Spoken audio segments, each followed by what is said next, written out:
My next guest is a comedy legend. Career spans 5 decades. Lenny Henry is now releasing his second children's book. It's called The Book of Legends. He joins me now.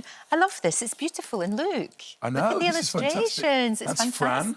That's Bran. That's Wilma. And that's a zebra corn. A zebra corn. It's not a zebra or a unicorn. It's a zebra corn. You've made that up. I love that. I love how you've dedicated it to your Auntie Pearl and the staff, past and present, at Dudley Library. Yeah, Isn't that lovely? Dudley Library was significant because Yes. Auntie Pearl said, "Come, you're going to the library." And she took me down there and she enrolled me. And the librarians were so lovely there. They showed me to all the books. And I love the Lion, the Witch and the Wardrobe. Imagine having a wardrobe where you go in and then you end up in a magical kingdom. Because in mine was just pants. So I just thought, wouldn't it be great to go on a quest?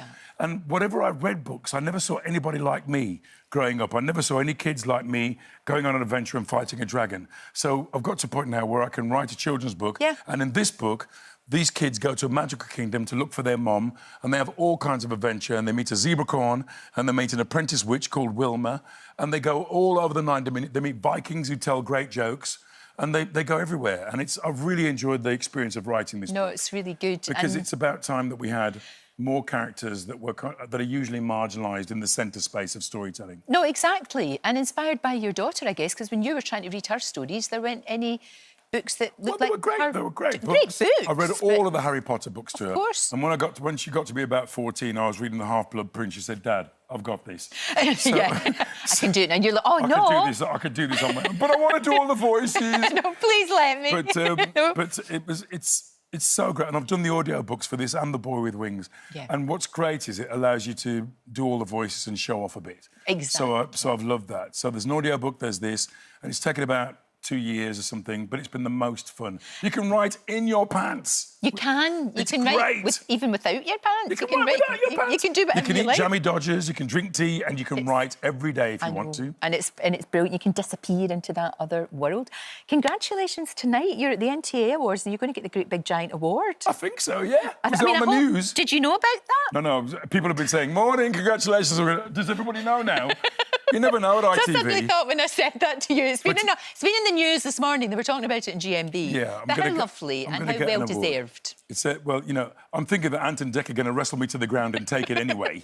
Well, they at get some everything. point. They get everything. But it's really nice and it's lovely to be recognised. No, My first ever appearance was on ITV. I was on New Faces. My first TV series was on ITV, The Fosters. So there's a history there. Oh, The Fosters, I know. remember that. First ever black family sitcom on British television. That's right, that was really true. And it used to get 26 million viewers in the first season, and the majority of viewers was from Scotland. Yay! It had a huge Scottish audience. I love those black people. I'm going to watch them again. So I love that. And so it's going to pay tribute to that. And there's going to be a little film that they've made. That'll be lovely. And then I'm going to say thank you to my family and stuff. It'll be quite emotional, actually. It really will. I'm going to be quite emotional. You are going to be trying to save it up for tonight, but I'm already having little bursts of excitement. Oh, it's great. Which is not something you want to see. No, it'll be grand. It'll be really good. So much going on in your life, of course, as there always is. I'm really interested in this drama you're doing with Russell T Davies. I mean, it's about... You're not in it, are you? Have you written it? I'm in it a bit. Russell T Davies kind of was my mentor in trying to get this ITV drama across the line. And he was wonderful with me. He just basically said, "Well, what do you want to write about?" And I said, "I want to write about the post-Windrush generation, Russell." And he basically sat and said, "Well, what's the story?" Yeah. And I told him what I thought the story was, inspired by my mum and my family stories. Of course. And basically, we've got 3 women who come from Jamaica in 1957 to start a new life in the UK and all the adversity they have to overcome. Sure. So it's about that. And it's funny, and it's tragic, and it's moving, and there's adventure. And they have to overcome all kinds of things because Britain then was kind of different to Britain now, although not much. No, we've got a long way to go. Yeah. We've got a hell of a long way to go, but you are doing your bit. And not only writing with this, but you did sign language as well. Thank you. I did some sign language, yes. I am Lenny Henry, and I wrote that. And I watched Rose on Strictly, and I was very inspired by her. I just thought, well, maybe I should learn some stuff. And I worked with Amy when I was doing The Witcher, and she's my kind of co-conspirator in The Witcher. I play a kind of dodgy guy.